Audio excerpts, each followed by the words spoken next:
Hari ini Bapak Ibu sekalian kita masuk di dalam Minggu Advent yang ketiga.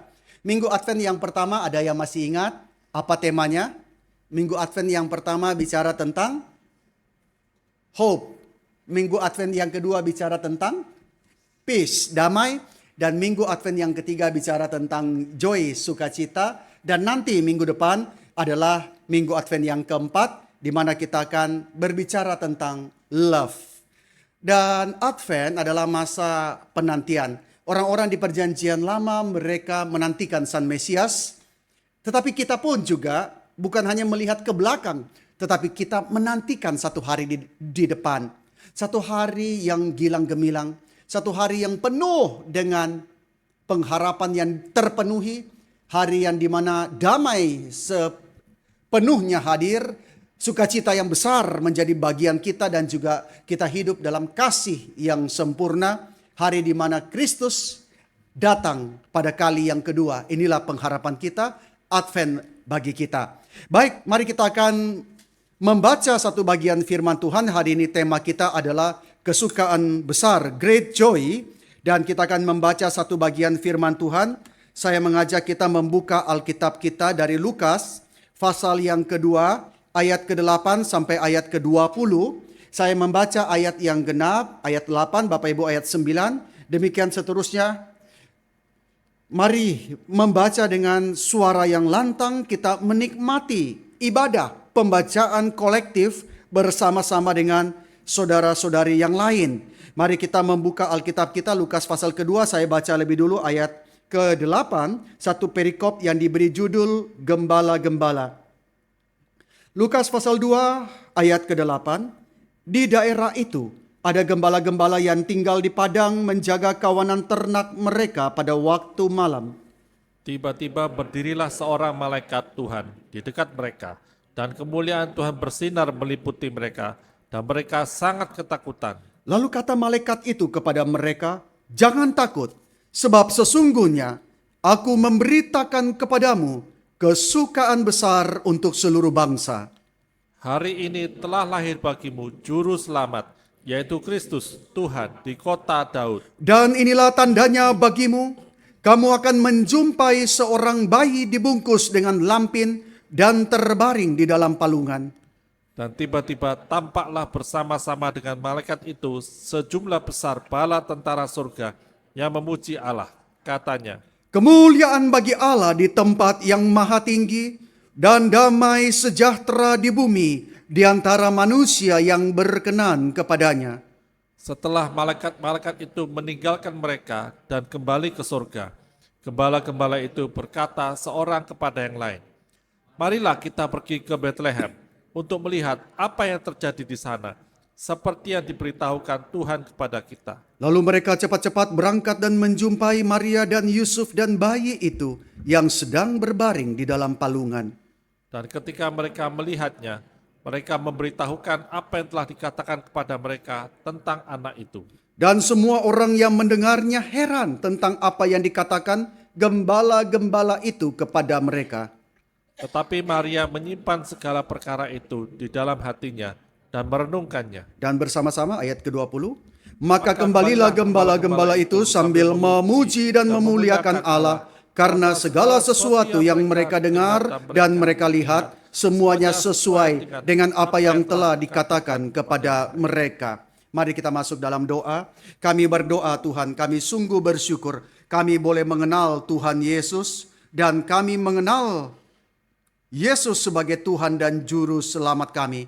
Dan kami berdoa Tuhan, nyatakanlah kepada kami sukacita itu. Bukan sekadar sukacita biasa, tetapi kesukaan yang besar itu ya Tuhan. Pada siang hari ini kami akan merenungkan akan tema dari Advent yang ketiga, yaitu joy. Kami berdoa Tuhan pimpin kami, dan sertailah hamba-Mu yang menyampaikan firman, sebab tidak seorang pun juga yang layak berdiri untuk berbicara, menyampaikan firman jikalau Tuhan tidak memperkenan. Kami juga berdoa untuk setiap kami yang mendengarkan firman, siapkanlah hati kami.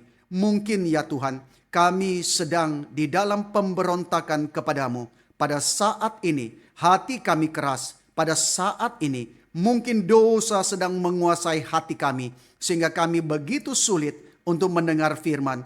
Kami berdoa, Tuhan, hancurkan segala kesombongan kami, lembutkanlah hati kami, bawalah kami untuk mengenal keselamatan yang daripada Tuhan. Kami mau berdoa dan kami mau serahkan waktu ke depan. Dalam nama Tuhan Yesus kami berdoa. Amin.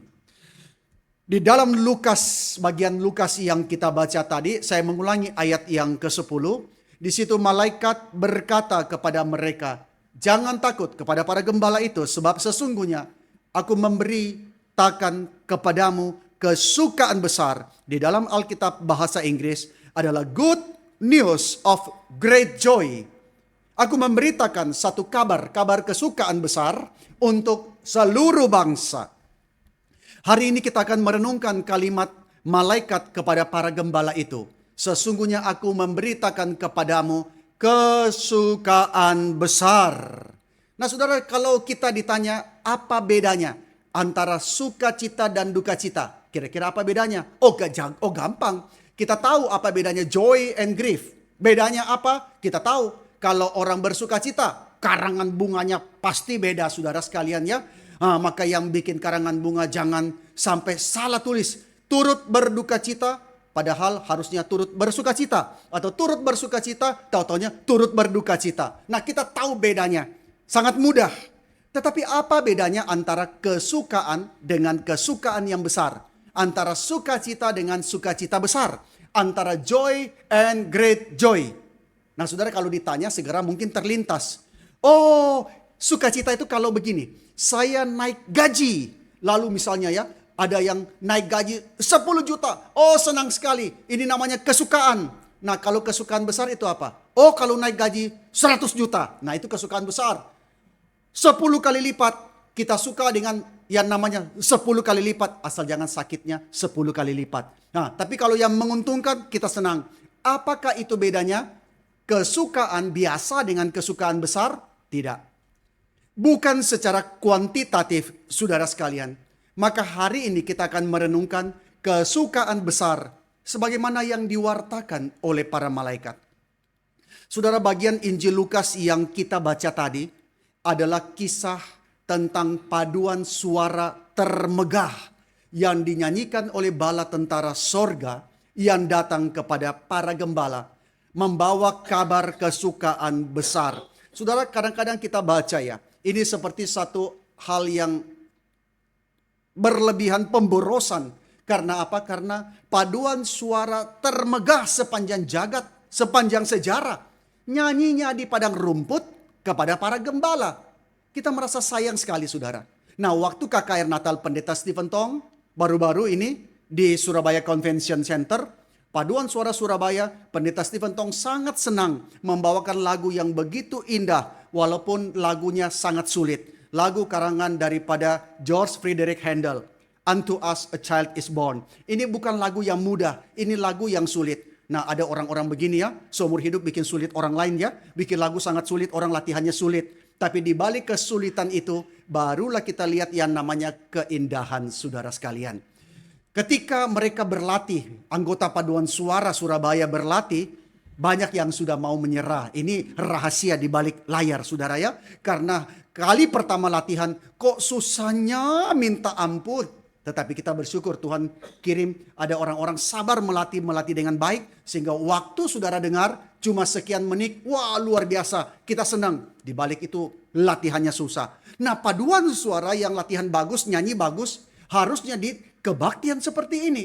Tetapi saudara sekalian kita lihat paduan suara termegah bala tentara sorga. Nyanyinya di padang rumput kepada para gembala.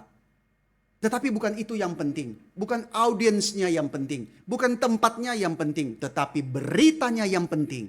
Dan mereka membawa berita kesukaan besar. Dan inilah kisah yang hampir selalu diceritakan pada saat Natal. Nah mari kita perhatikan satu kalimat ini. Ketika para gembala mereka sangat ketakutan karena apa? Karena kemuliaan Tuhan bersinar meliputi mereka. Nah saudara, ketika kemuliaan Tuhan itu hadir jangan kira itu hal yang remeh.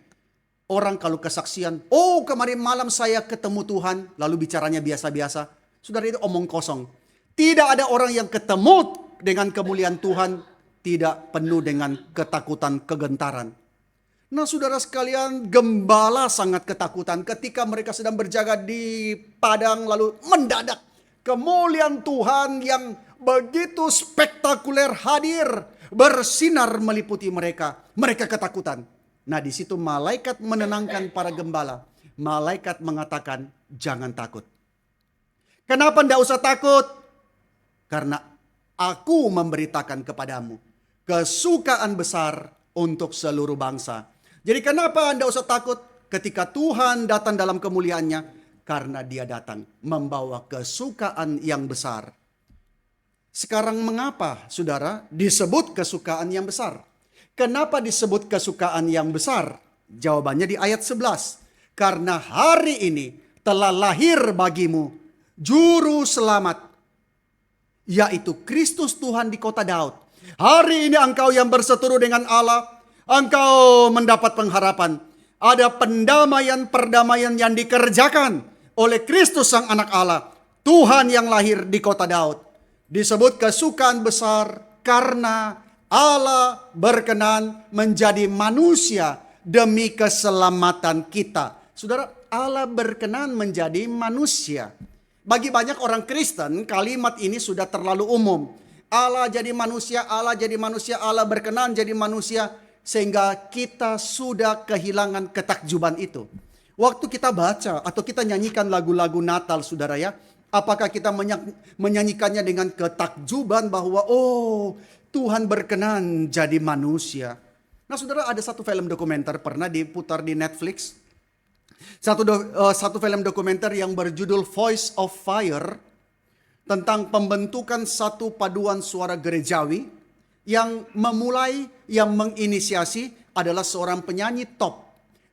Itu seorang penyanyi berkulit hitam bernama Pharrell Williams. Dia memenangkan 13 Grammy Award.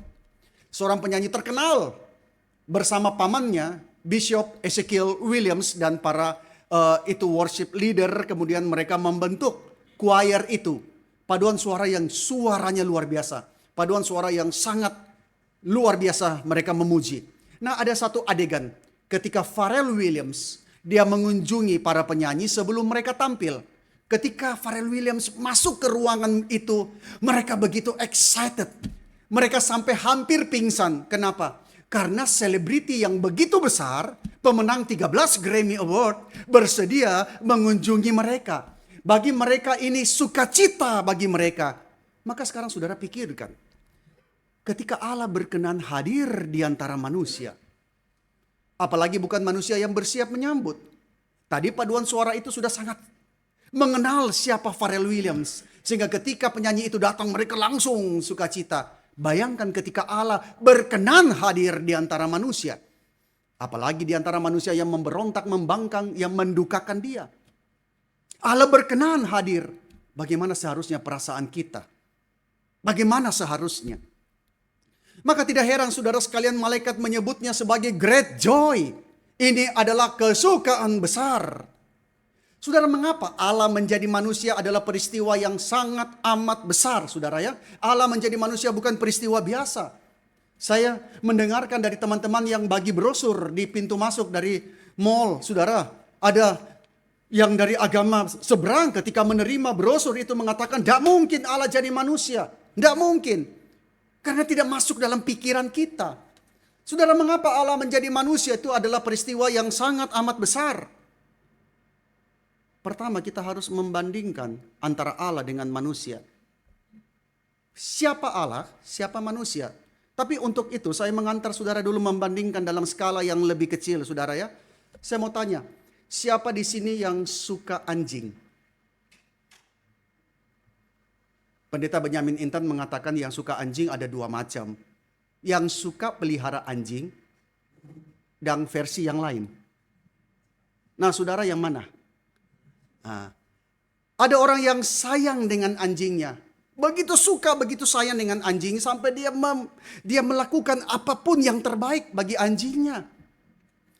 Ada saudara sekalian, Ada kawan yang begitu sayang dengan anjing, ketika anjingnya sakit dia khusus cari dokter spesialis bagian penyakit itu buat anjingnya.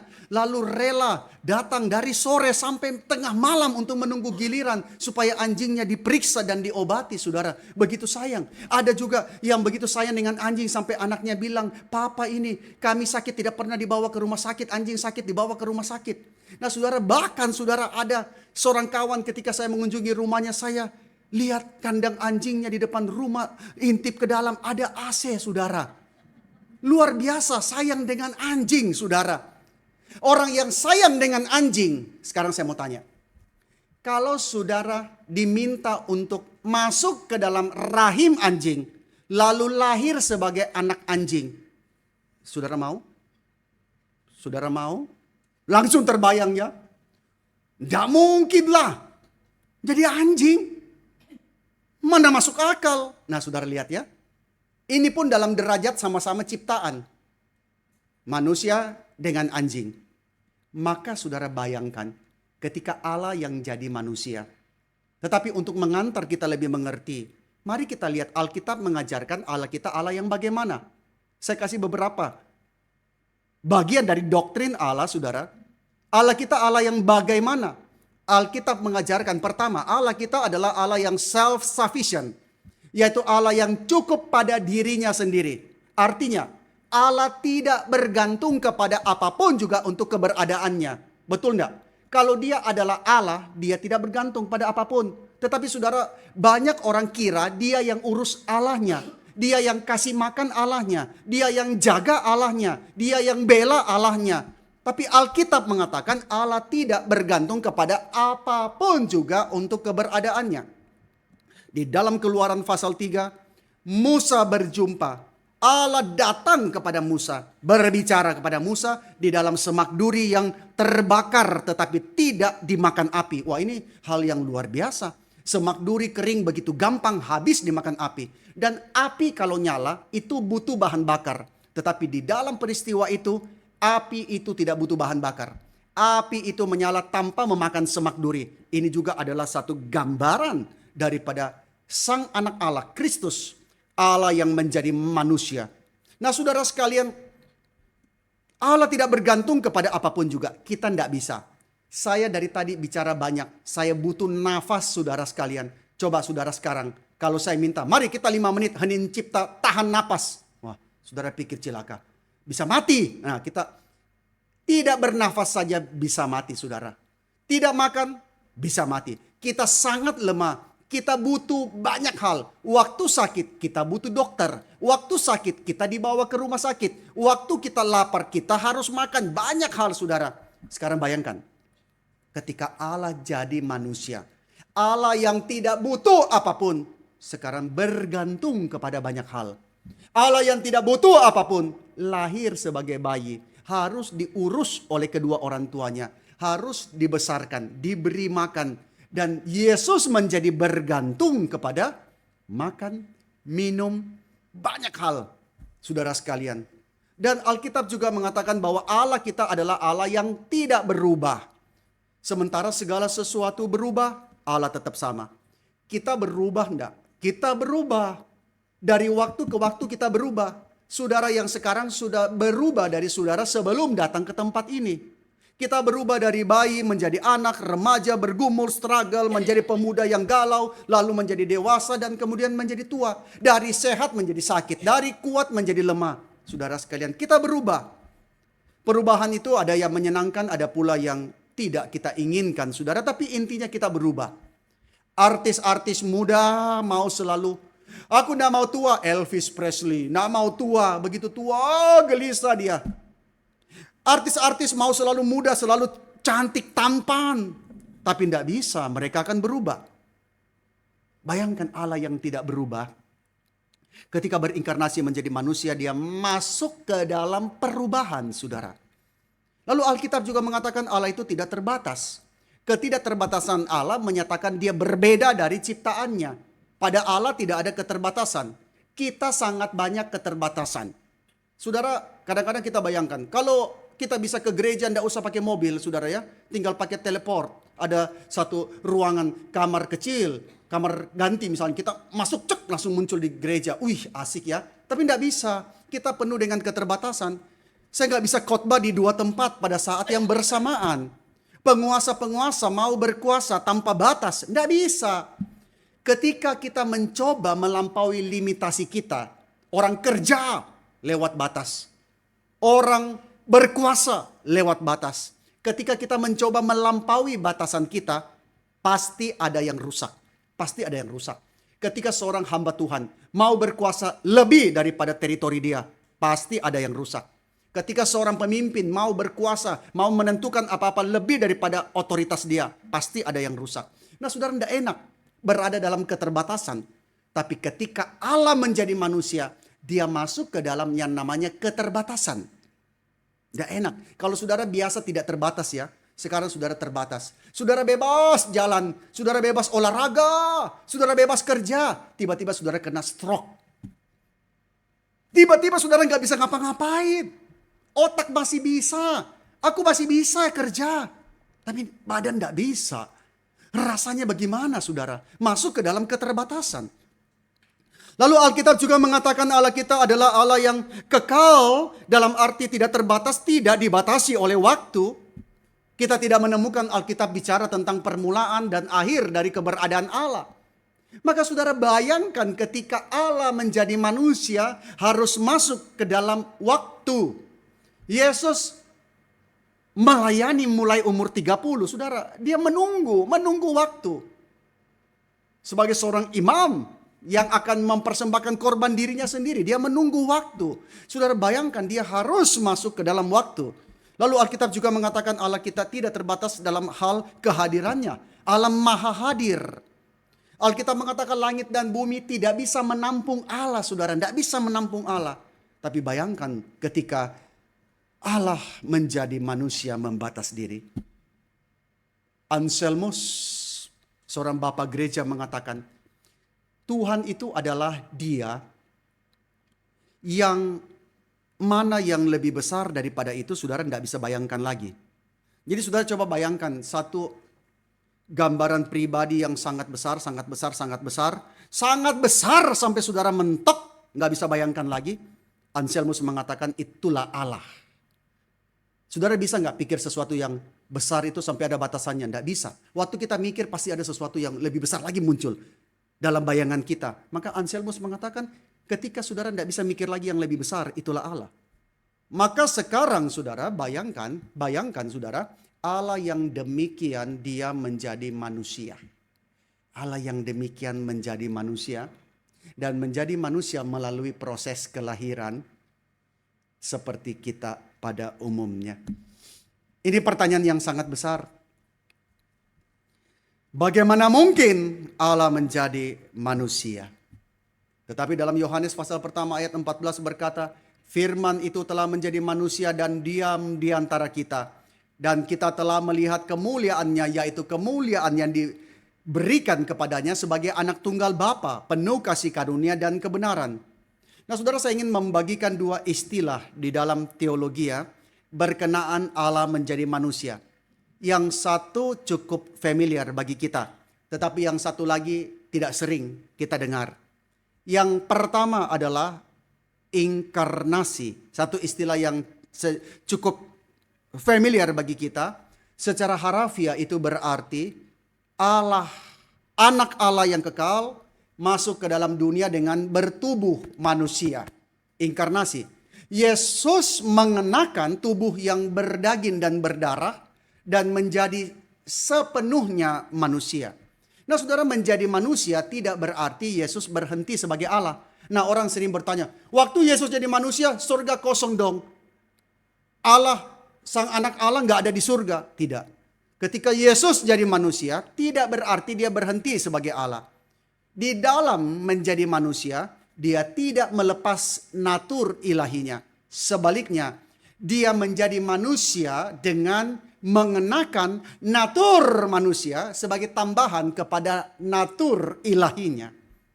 Anak Allah tidak perlu memilih menjadi Allah atau menjadi manusia. Dia menjadi kedua-duanya pada saat yang sama. Firman yang kekal menjadi manusia. tanpa berhenti menjadi Allah. Ketika Yesus menjadi manusia, bukan semata-mata bicara, oh dia bertubuh, berdaging dan berdarah saja. Melainkan dia menjadi manusia dalam arti keseluruhan, yaitu tubuh, pikiran, emosi, dan kehendak. Kitab Ibrani mengajarkan bahwa untuk menyelamatkan kita, Yesus menjadi sama seperti kita di dalam segala hal, kecuali dosa kita. Sang anak Allah tidak sekadar menjadi seakan-akan manusia. Seperti saudara ke mall ya, ada patung manekin. Patung itu seakan-akan manusia, tapi bukan manusia. Yesus tidak menjadi seakan-akan manusia, melainkan dia sungguh-sungguh manusia sejati sepenuhnya. Ini istilah yang pertama. Istilah yang kedua, saudara mungkin kurang familiar, tidak sering dengar, adalah hypostatic union. Apa itu? Nah saudara, kita rasa ini sulit sekali. Enggak. Saudara, istilah ini tidak sesulit yang dikira. Malah maknanya itu so beautiful. Sangat indah. Hypostatic union. Hypostatic berasal dari kata Yunani hypostasis. Hypostatic berarti pribadi. Ini mengacu kepada pribadi dari Allah Tritunggal. Maka hypostatic union itu adalah union satu, kesatuan pribadi. Personal union antara apa? Kesatuan antara apa? Antara keilahian Yesus dan kemanusiaan Yesus. Yesus punya kedua natur itu secara lengkap dan sepenuhnya. Natur manusia sepenuhnya, natur ilahi sepenuhnya. Bukan 50-50. Apa yang doktrin hypostatic union ini ajarkan ialah bahwa kedua natur itu menjadi satu di dalam satu pribadi Allah manusia.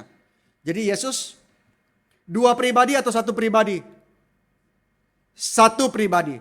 Yesus dua natur atau satu natur? Dua natur. Nah saudara ya, mulai bingung ya. Wah celaka ini. Hari ini datang ibadah pulang pusing ya saudara. Nah saudara, Yesus dua pribadi atau satu pribadi? Satu pribadi, bukan dua pribadi. Hypostatic union itu adalah penyatuan dari manusia kepada ilahi di dalam satu pribadi Yesus. Nah ini tentu hal yang misterius bagi kita. Karena apa? Karena kita manusia. Kita tidak pernah bisa tahu rasanya jadi Allah. Tapi Yesus Allah yang jadi manusia. Maka ini sesuatu yang misterius bagi kita. Kita sangat sulit mengerti dan sangat sulit terima kalau bukan Roh Kudus membukakan kita kepada pengertian itu. Nah sekarang pertanyaan berikutnya. Apa pentingnya saya dan saudara tahu ini? Apa pentingnya? Nah kalau saudara bisa memahami bagian ini, memahami mengenai inkarnasi Yesus, memahami mengenai kesatuan antara Allah dan manusia dalam diri Yesus ini, maka apa yang terjadi? Kalau kita bisa memahami ini akan membawa kita semakin mengagumi apa yang Allah kerjakan di dalam keselamatan kita. Banyak orang disuruh jadi Kristen, ayo yuk jadi Kristen. Kalau jadi Kristen ngapain? Oh masuk surga. Kalau jadi Kristen ngapain? Oh kamu sembuh. Kalau jadi Kristen ngapain? Oh kamu kaya. Hanya itu saudara. Oh jadi kita hanya mengenal Allah sejauh Allah itu tukang bereskan hutang kita. Allah itu tukang sembuhkan kita kalau kita perlu. Nah kita hanya sebatas itu. Padahal waktu saudara memahami Allah menjadi manusia yang sepenuhnya, maka kita semakin kagum dengan apa yang Allah kerjakan bagi kita. Kita menjadi orang Kristen yang berbeda saudara sekalian. Dan itu mendorong kita di dalam ibadah kita kepadanya. Waktu kita tidak mengerti ini, kita tidak terlalu peduli apa bedanya ibadah. Hari Minggu ibadah atau tidak. Ibadah kepada Tuhan yang mana sama saja semuanya. Kita tidak terlalu mengerti. Tapi waktu kita mengerti ini, kita semakin cinta. Semakin mengagumi, oh Tuhan, betapa Engkau rela kerjakan itu demi aku. Lalu mendorong kita berespon di dalam ibadah kita kepadanya. Jadi saudara, Yesus tidak terbagi-bagi. Dia bukan dua pribadi. Dia satu pribadi, satu Kristus. Di dalam pengakuan iman Kalsedon, tahun 451, saudara dalam sejarah gereja, penting ada kredo-kredo pengakuan-pengakuan yang menegaskan apa yang dipercaya oleh orang Kristen. Di dalam pengakuan iman itu dicatat demikian. Dia adalah Kristus, anak Tuhan yang satu dan yang sama, satu-satunya yang diperanakan, mempunyai keberadaan di dalam dua hakikat, tanpa percampuran, tanpa perubahan, tanpa perpecahan, tanpa perpisahan. Yesus adalah satu. Nah, Jonathan Edwards mengatakan bahwa di dalam satu pribadi Allah dan manusia inilah kita menemukan apa? Kita menemukan simpul yang menakjubkan dari berbagai hal yang mulia. Jadi saudara, mungkin selama ini dalam pengertian kita banyak hal yang mulia, tapi itu terpisah-pisah bagi kita. Maka Jonathan Edwards mengatakan kesadaran akan satu pribadi Allah manusia ini, inilah simpul yang mengagumkan, menakjubkan dari berbagai hal yang mulia. Maka inilah inti daripada iman Kristen. Dan Jonathan Edwards mengatakan simpul ini tidak ditemukan di dalam pribadi manapun juga. Maka kalau Yesus hanya manusia, saudara tidak ada simpul ini. Kalau Yesus tidak menjadi manusia, saudara juga tidak menemukan simpul ini. Oleh karena kesatuan ilahi manusia itu, oleh karena Allah mengenakan kemanusiaannya, maka saudara, Yesus Kristus memberikan kepada kita sesuatu yang tiada bandingannya. Apa? Apa yang saudara harap dari Yesus? Apa yang orang Kristen harap dari Yesus? Kalau saudara survei, macam-macam saudara sekalian. Harapan orang dari Yesus. Harapan yang terlalu egois saudara. Tetapi Yesus memberikan kepada kita sesuatu yang tidak ada bandingannya. Melalui Natal saudara. Melalui kesatuan ilahi dan manusia. Yaitu Yesus memberikan kepenuhan dan kepuasan bagi jiwa kita saudara. Saudara, tidak satu orang pun yang bisa memuaskan kerinduan hati kita. Betul enggak? Kita ketemu orang tidak pernah bisa betul-betul merasakan kepenuhan kepuasan itu. Tidak seorang pun yang bisa memuaskan kerinduan hati kita yang terdalam. Sebagaimana pribadi Kristus yang adalah Allah dan manusia. Kita ingat ketika Yesus berkata kepada perempuan Samaria itu. Tentang apa? Tentang air hidup yang barang siapa minum dia tidak pernah haus lagi. Perempuan Samaria setiap hari timba air. Sudah minum, haus lagi enggak? Sudah minum, haus lagi. Sudah haus, cari air lagi. Minum, haus lagi. Terus Yesus bilang sama dia, ada satu macam air. Air hidup. Yang engkau kalau sudah minum, engkau tidak akan dahaga lagi. Maka itulah Yesus. Saudara, Allah menjadikan jiwa, Allah menciptakan jiwa kita, menciptakan jiwa manusiawi kita sedemikian rupa terkait dengan Allah, sehingga kita tidak akan pernah puas sepenuhnya dengan sesuatu yang hanya manusia. Kita tidak akan pernah bisa dipuaskan. Orang jatuh cinta. Oh, suamiku luar biasa. Ini pria idamanku. Setelah nikah berapa lama? Mulai lihat banyak kekurangannya. Suami lihat istri waktu nikah. Wah, luar biasa inilah wanita yang sempurna. Setelah nikah, ternyata meleset. Nah saudara, banyak hal yang dimana kita tidak pernah bisa dipuaskan oleh sesuatu yang hanya manusia. Karena apa? Karena Allah menjadikan jiwa manusiawi kita sedemikian rupa. Sehingga kita hanya bisa puas oleh sesuatu yang berasal. Sesuatu yang berada pada dia saudara. Nah di dalam kemanusiaan kita yang terbatas saudara ya. Sekali lagi ya, di dalam kemanusiaan kita yang terbatas. Kita membutuhkan, kita mendambakan, kita merindukan satu point of contact. Satu titik temu dengan Allah yang tidak terbatas. Maka saudara, Calvin mengatakan di dalam diri setiap orang, sejahat apapun, orang berdosa itu ada yang namanya sense of divinity. Kesadaran Allah itu ada. Nah saudara, di dalam kemanusiaan kita yang terbatas, kita sangat kepingin ketemu yang namanya point of contact. Dengan Allah yang tidak terbatas. Maka kenapa semua orang harus dalam jiwanya itu cari. Mereka beragama, mereka menyembah sesuatu, mereka mengabdi kepada sesuatu karena jiwanya itu merindukan sesuatu yang tidak terbatas itu. Allah yang tidak terbatas. Nah kita sangat memerlukan itu. Dan itu hanya dimungkinkan oleh pribadi Allah manusia. Allah yang menjadi manusia. Sepenuhnya Allah, sepenuhnya manusia. Itulah yang memungkinkan kita menemukan point of contact itu. Sebab Allah yang adalah roh tidak akan berelasi dengan kita sedalam Allah yang menjadi manusia. Saudara perhatikan. Jikalau Yesus tidak menjadi manusia, kita tidak mungkin berelasi sedalam dengan Allah yang menjadi manusia. Karena itu kenapa keselamatan kita hanya melalui Yesus, saudara. Keselamatan kita tidak mungkin melalui perbuatan. Keselamatan kita tidak mungkin melalui tata cara agama, saudara sekalian. Karena apa? Karena kita membutuhkan Allah yang adalah manusia. Dan itulah Allah yang bisa berelasi dengan kita begitu dalam. Dan sang anak Allah itu bukan menjadi manusia untuk ditonton lalu dikasih tepuk tangan. Oh, Allah jadi manusia, mari kita rayakan Natal tepuk tangan. Lalu saudara tidak ada apa-apa, tidak ada perasaan apa-apa. Saudara, Yesus tidak menjadi, Allah tidak menjadi manusia untuk ditonton lalu kita tepuk tangan. Nah, ini sudut pandang orang yang mengatakan apa? Semua agama sama. Semua agama mengajarkan kebaikan. Betul, saudara sekalian. Tapi ini adalah sudut pandang penonton yang tidak melihat benefit yang sangat dia perlukan. Tapi Yesus bukan datang supaya saudara tepuk tangan. Lalu saudara mengakui dia hebat. Tidak, Yesus tidak butuh itu. Tapi Injil memberitahu kita bahwa dia datang menjadi manusia. Dia menjadi manusia itu adalah untuk kita, saudara ya. Dia menjadi manusia untuk kita dan keselamatan kita. Itulah kedatangan Yesus. Yesus tidak menjadi manusia hanya karena dia bisa, ya saudara perhatikan ya. Allah menjadi manusia itu hebat, tapi itu tidak cukup. Yesus bukan jadi manusia karena dia bisa ya, karena dia bisa. Bukan sekadar itu. Yesus juga bukan pamer.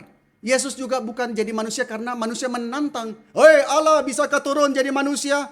Bukan karena itu. Jadi Yesus tidak memenuhi kuriositas kita. Seperti di kayu salib. Jika engkau anak Allah turun dari salib. Yesus tidak turun dari salib karena apa? Dia datang bukan untuk memenuhi kuriositas kita. Yesus datang bukan untuk pamer. Bukan untuk sekadar menjawab tantangan. Allahmu bisa nggak jadi manusia? Saya kasih satu ilustrasi saudara ya. Saudara ingat satu peristiwa tahun 2018. Tapi saya tanya dulu. Ada seorang anak kecil, dia menantang para penyelam dunia, diver kelas dunia.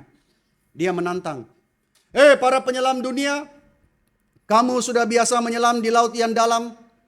Kamu sudah biasa menyelam sampai kedalaman berapa ratus meter kamu turun. Sekarang saya tantang kamu. Bisa tidak kamu menyelam di tempat yang sempit, bukan di lautan yang luas. Kamu masuk ke goa-goa yang dalam di bawah air. Bisa tidak? Lalu penyelam membuktikan. Saya buktikan saya bisa. Dia menyelam. Oh ternyata bisa. Dia melewati goa-goa yang sempit. Di bawah daripada lautan. Lalu kemudian keluar. Wah hebat, orang tepuk tangan. Anak itu mengatakan membuktikan kamu penyelam yang hebat. Tapi ini lain cerita. Ketika 2018. Kalau saudara masih ingat. Ada sekumpulan anak remaja. Tim sepak bola lokal yang habis latihan, mereka main-main ke goa di utara Thailand, di Chiang Rai. Lalu mereka masuk goa sampai dalam. Tiba-tiba air tinggi. Air menutup sehingga mereka ada di dalam goa yang sempit, cilaka. Bagaimana keluar? Tidak mungkin. Air sudah menutup, hanya ada celah sempit. Mereka semuanya di situ. Lalu apa yang terjadi? Seluruh dunia, akhirnya dunia tahu ada sekelompok anak remaja dan pelatihnya terjebak dalam goa. Lalu dikirimlah diver, penyelam-penyelam terbaik dari seluruh dunia. Dan apa yang mereka lakukan di situ? Mereka mencari cara untuk melewati lubang gua-gua yang sempit mereka lewati, bahwa oksigen tidak mungkin banyak.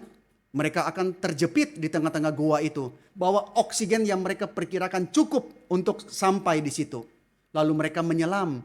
Itu resikonya sangat tinggi.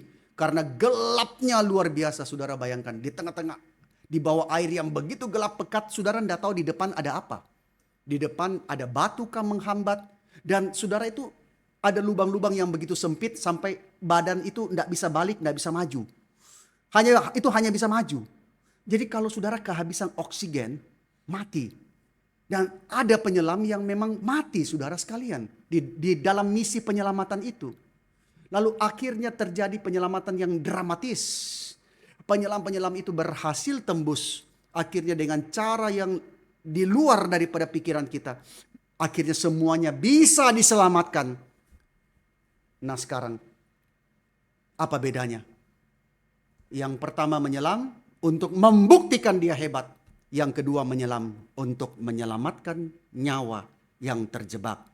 Maka Allah tidak jadi manusia hanya supaya kita bilang dia hebat. Allah jadi manusia adalah bagi kita dan bagi keselamatan kita. Maka saudara yang masih lawan Tuhan terus ya dalam hati ya. Saudara nggak tahu Tuhan begitu cinta loh. Tuhan sampai jadi manusia. Bukan supaya saudara mengakui dia. Tapi supaya saudara dan saya diselamatkan. Maka inilah yang malaikat sebut sebagai the great joy.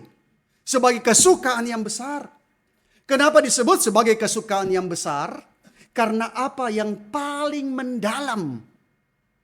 Yang hilang di dalam jiwa kita. Yang tidak mungkin dipuaskan oleh manusia manapun, oleh materi apapun juga.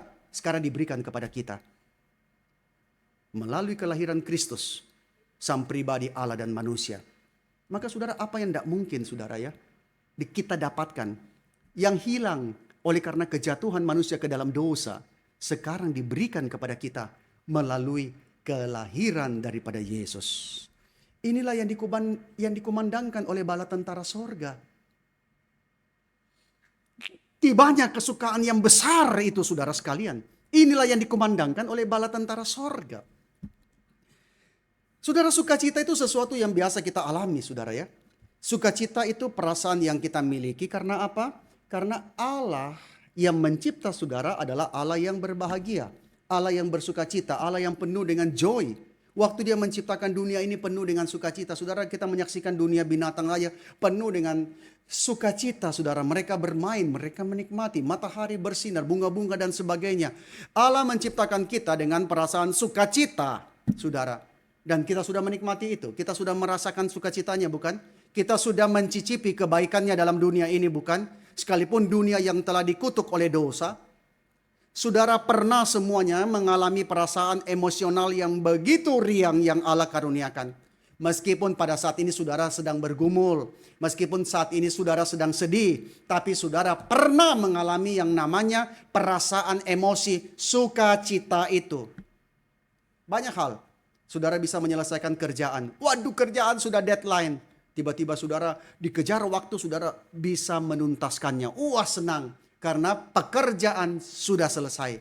Saudara sukacita karena ada kawan-kawan. Saudara sukacita ada saudara-saudara. Ada keluarga. Kita bersukacita bukan? Saudara sukacita karena makan dan minum yang enak. Saudara pikir, kenapa sih makanan tidak seragam saja? Kalau makanan hanya untuk tujuan kita bertahan hidup, ya sudah, makanannya semua sama rasanya, tawar semua. Tapi kenapa saudara bahan makan bisa berbeda-beda? Ini rasanya begini, oh begitu kaya rasa saudara. Kenapa? Tuhan mau kita bersukacita. Tuhan memberikan sukacita itu kepada kita. Kita libur, oh senang. Hari Natal telah tiba ya, banyak yang bukan cek jadwal kebaktian, tapi cek jadwal hari kejepit, libur bersama, saudara sekalian. Nah, kita sangat tahu apa itu joy. Kita sangat tahu. Tapi saudara, sukacita Natal itu bukan sukacita biasa. Natal itu adalah kesukaan besar. Natal itu adalah great joy. Allah telah menjadikan peristiwa Natal sebagai kesukaan yang beda sama kesukaan-kesukaan yang lain. Kenapa? Sebab pada saat Natal, peristiwa Natal, dia sendiri yang adalah sumber sukacita itu turun di dalam pribadi Yesus Kristus. Juru selamat yang telah lama dinanti-nantikan itu sekarang telah tiba. Nah saudara, maka ketika malaikat memberitakan lahirnya Yesus, dia berkata begini. Jangan takut, sebab sesungguhnya aku memberitakan kepadamu kesukaan besar untuk seluruh bangsa. Lalu saudara perhatikan, ketika orang Majus mengikuti bintang itu dan sampai di tempat Yesus, Alkitab juga mengatakan sangat bersukacitalah mereka. Nah saudara, kita kagum ya orang-orang Majus ini ya. Terus menempuh perjalanan jauh. Maka ada yang anak kecil bilang, makanya namanya Pak Majus karena mereka maju terus. Nah, Kalau mereka pulang namanya orang-orang mundur gitu ya saudara, anak-anak gitu ya. Nah saudara, mereka sangat bersuka cita ketika mereka sampai di tempat Yesus, great joy. Matius pasal 2 ayat 10. Alkitab berlimpah dengan kata joy, sukacita. 254 kali dalam Alkitab bahasa Indonesia. Tapi saudara perhatikan, tidak sering dicatat great joy. Tidak sering dicatat sukacita besar, kesukaan yang besar. Saudara perhatikan di Alkitab. Selain peristiwa kelahiran Yesus, peristiwa apa lagi yang disebut sebagai great joy? Peristiwa apa lagi disebut sebagai great joy, kesukaan besar di dalam Matius dan Lukas? Saudara perhatikan, yaitu apa? Kebangkitan dan kenaikan Yesus. Coba lihat dalam Matius 28 ayat 8. Setelah Yesus bangkit, mereka segera pergi dari kubur itu dengan takut dan dengan sukacita yang besar. With fear and great joy. Dan mereka berlari cepat-cepat untuk memberitahukannya kepada murid-murid Yesus. Lalu setelah Yesus naik ke sorga, dalam Lukas 24 ayat 52, mereka sujud menyembah kepadanya, lalu mereka pulang ke Yerusalem dengan sangat bersukacita, with great joy. Nah di dalam bagian lain mencatat pula kesukaan besar. Kapan saudara? Di mana dicatat kesukaan besar? Saudara lihat Kisah Rasul 15 ayat 3.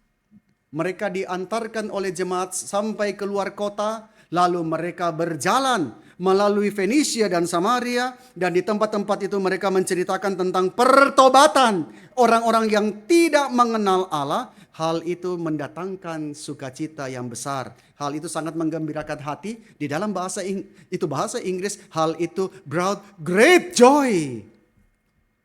Nah saudara, kesukaan yang besar ketika Yesus lahir. Kesukaan yang besar ketika Yesus bangkit. Kesukaan yang besar ketika Yesus naik ke sorga. Menjadi perantara bagi kita. Dan kesukaan yang besar tak kala orang-orang yang tidak mengenal Tuhan sekarang mereka bertobat.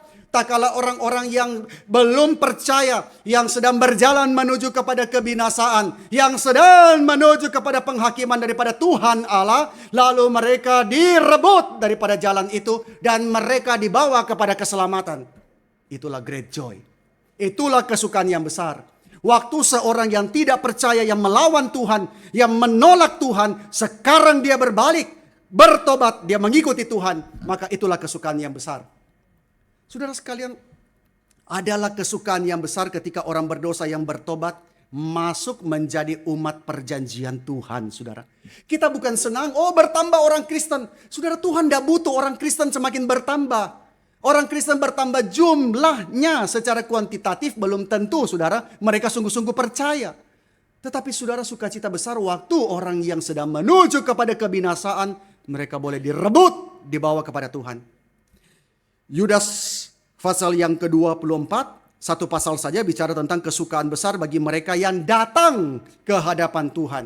Di dalam Yudas ayat yang ke-24, bagi dia yang berkuasa menjaga supaya jangan kamu tersandung, dan yang membawa kamu dengan tak bernoda dan penuh kegembiraan with great joy di hadapan kemuliaannya.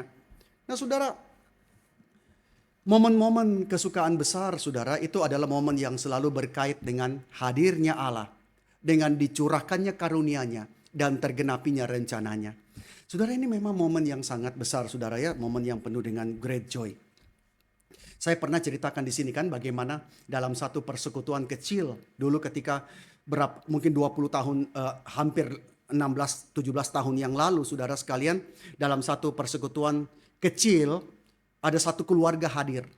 Bapaknya tidak pernah mau ke gereja. Bapaknya tidak pernah mau kenal Yesus. Bapaknya selalu menolak diberitakan Injil.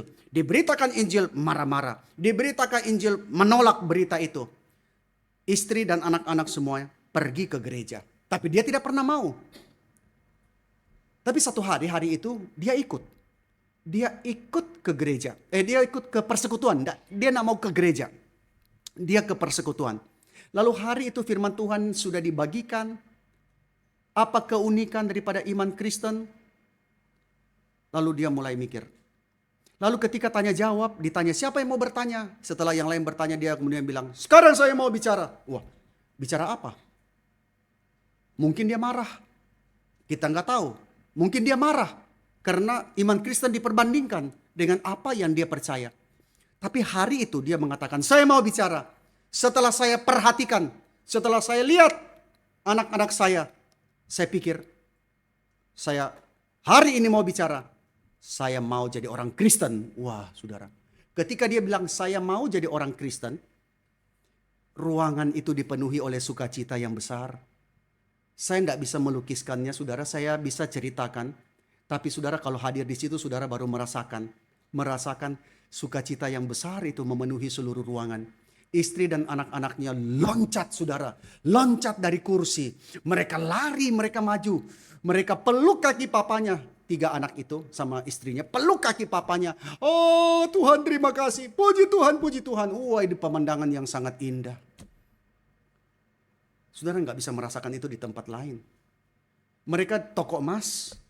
Tapi mereka tidak pernah begitu jualan emas banyak. Tidak pernah loncat bersukacita. Tapi hari itu mereka sukacita karena sang ayah percaya kepada Yesus dan menerima keselamatan. Dan itu kalau nggak salah bulan Oktober. Dan tanggal 31 Desember malam setelah perayaan tahun baru. Sang bapak kena serangan jantung dan meninggal. Saudara, Tuhan kasih kesempatan di injury time. Saudara jangan pikir kesempatan masih panjang. Kalau waktunya bertobat, jangan tahan.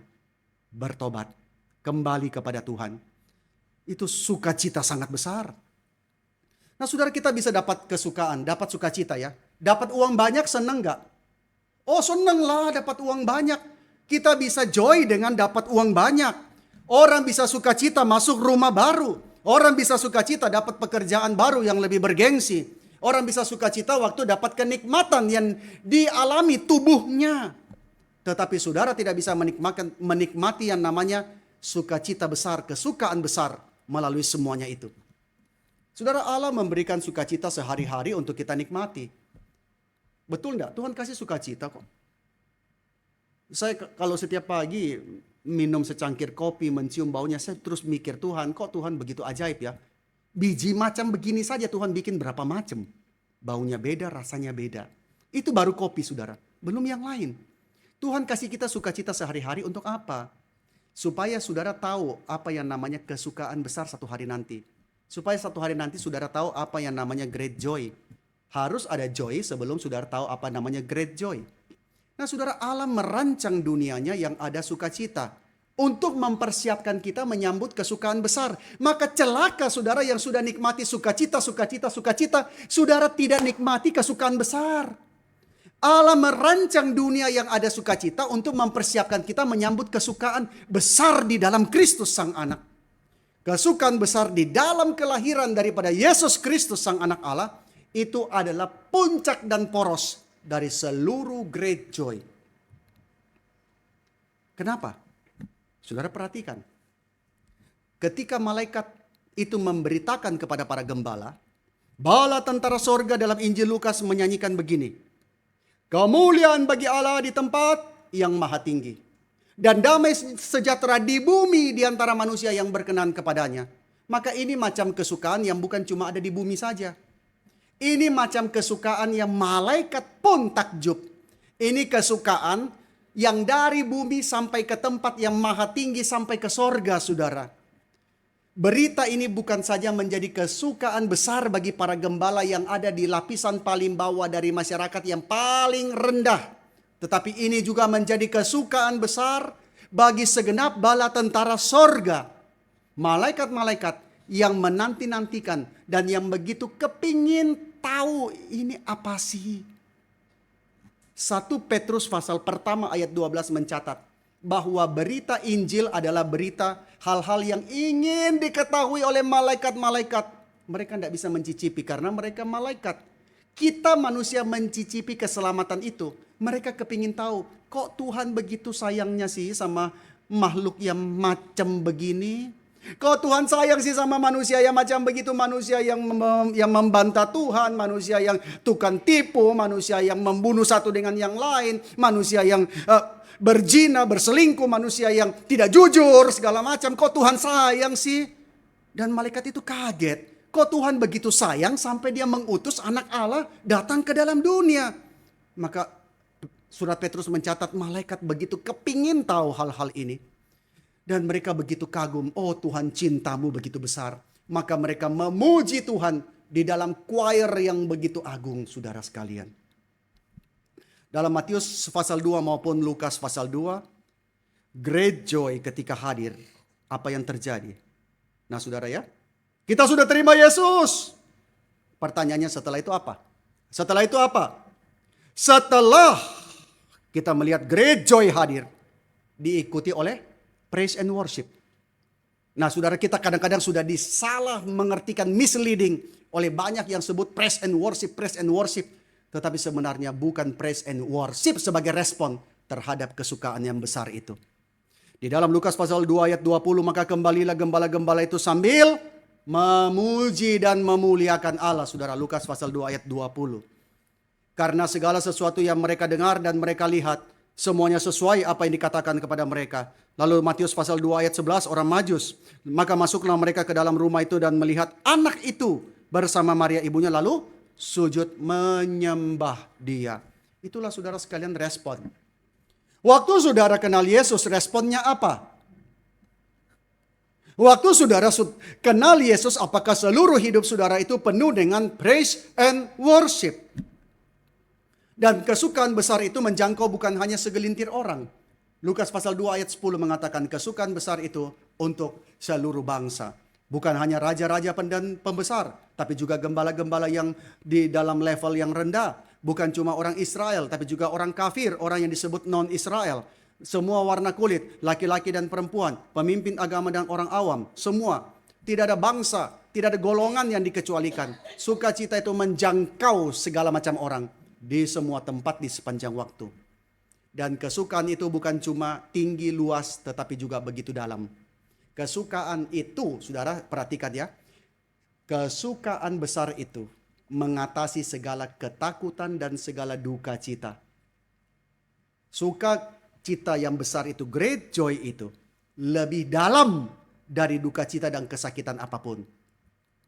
Kalau saudara tidak percaya, saudara coba cari orang percaya sungguh-sungguh yang berada di ranjang kematian.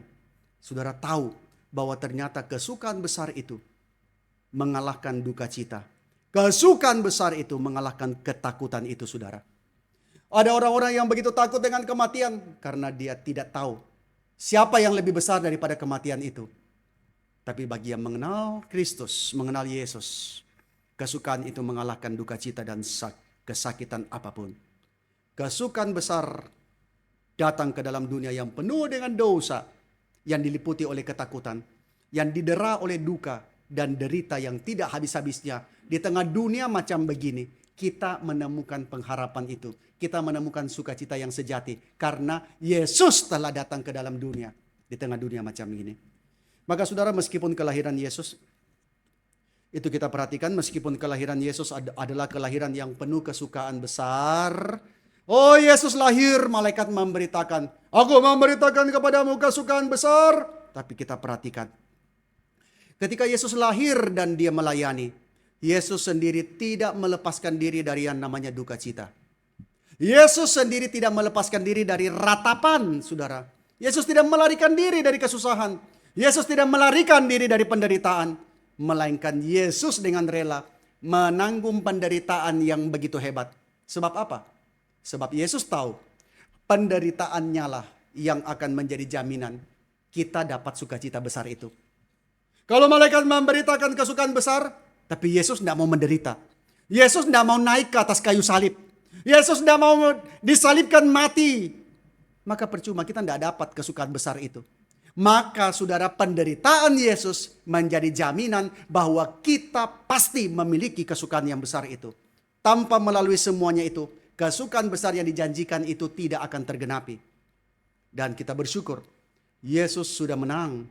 Menang atas penderitaan dan kematian, saudara. Yesus sudah menang.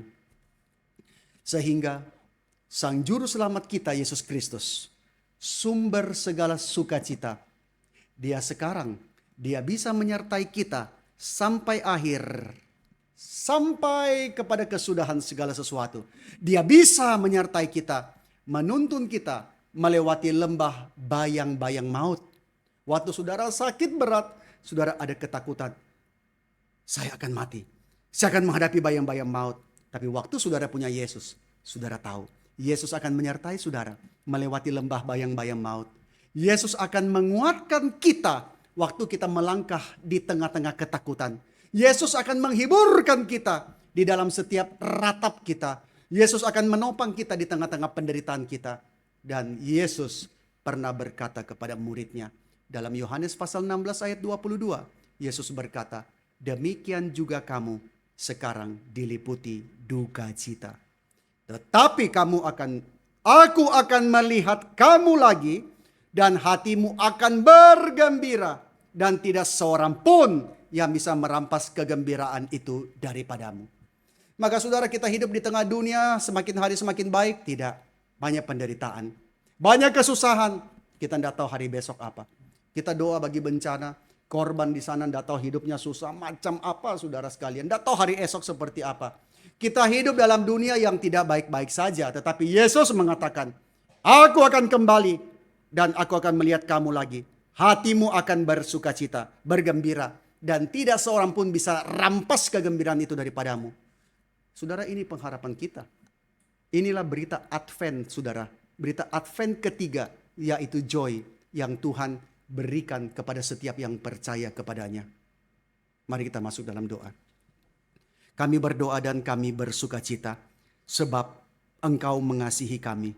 Mengasihi kami begitu dalam sampai Engkau rela memberikan Sang Anak Allah datang ke dalam dunia yang tidak terbatas, yang tidak butuh apa-apa, yang tidak berubah, yang kekal. Harus mengenakan kemanusiaan yang penuh dengan kelemahan.